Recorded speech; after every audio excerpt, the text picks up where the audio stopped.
محمد کما صلیت علی ابراہیم وعلی آل ابراہیم انک حمید مجید۔ السلام علیکم ورحمۃ اللہ۔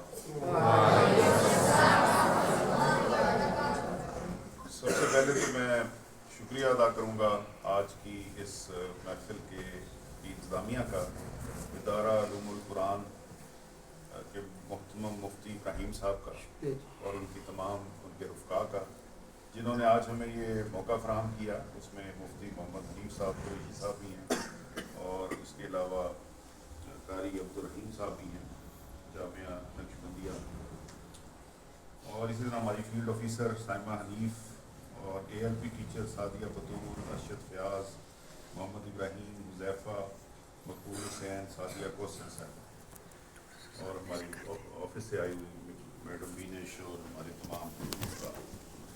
تو یہ بہت ہی میرے لیے سعادت کی بات ہے کہ آج میں اس عظیم مدرسہ میں مجھے موقع ملا آنے کا، اور آپ سب سے ملاقات کر کے بہت خوشی ہوئی۔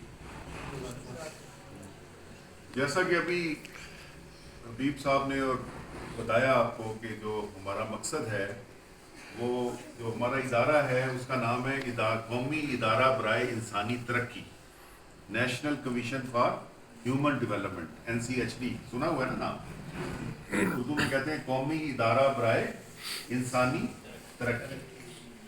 اور ہم جو انسانی ترقی کے لیے کام کرتے ہیں تو اس کی جو بنیاد ہے وہ علم ہے۔ علم کے ذریعے انسانی ترقی ہوتی ہے نا۔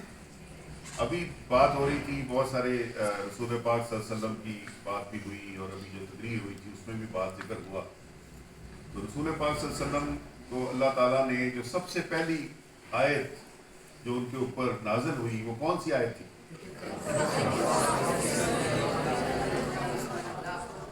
اقرا کا کیا مطلب ہے؟ پڑھو۔ تو سب سے پہلا لفظ جو اللہ تعالیٰ نے رسول پاک صلی اللہ علیہ وسلم پہ نازل فرمایا وہ کیا تھا؟ پڑھو اپنے رب کے نام سے۔ اور اس کے بعد آپ کو پتہ ہے، جب آپ رسول پاک صلی اللہ علیہ وسلم کی سیرت، ان کی تعلیمات، ان کی زندگی، ان کی سنت کے بارے میں جب آپ، ان کی احادیث کے بارے میں جب آپ جانتے ہیں، جب آپ کو موقع ملتا ہے یہاں سننے کا، تو آپ کو کئی دفعہ یہ بات بتائی گئی ہوگی کہ رسول پاک صلی اللہ علیہ وسلم نے علم حاصل کرنے کو کتنی ترجیح دی۔ اور آپ کو پتہ ہے نا کہ علم، بہت ساری احادیث بھی ہیں، روایات بھی ہیں، بہت ساری باتیں آپ نے سنی ہوں گی کہ علم حاصل کرو ماں کی گود سے لے کے قبر کی لہر تک، علم حاصل کرو خواہ تمہیں چین جانا پڑے۔ یہ سنی ہے نا ساری باتیں۔ تو علم کی جو فضیلت ہے وہ اسلام میں بحیثیت مسلمان ہمیں جو ہے نا سب سے پہلا سبق دیا گیا کہ آپ نے علم حاصل کرنا ہے۔ اور یہ بھی کہا گیا کہ کیا پڑھا لکھا شخص اور ان پڑھ شخص برابر ہو سکتے ہیں؟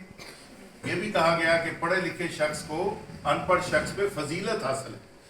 یہ بھی کہا گیا کہ جو لوگ علم کے راستے میں ہیں، وہ علم کے مسافر ہیں، ان کے لیے جنت کے دروازے کھول دیے جائیں گے۔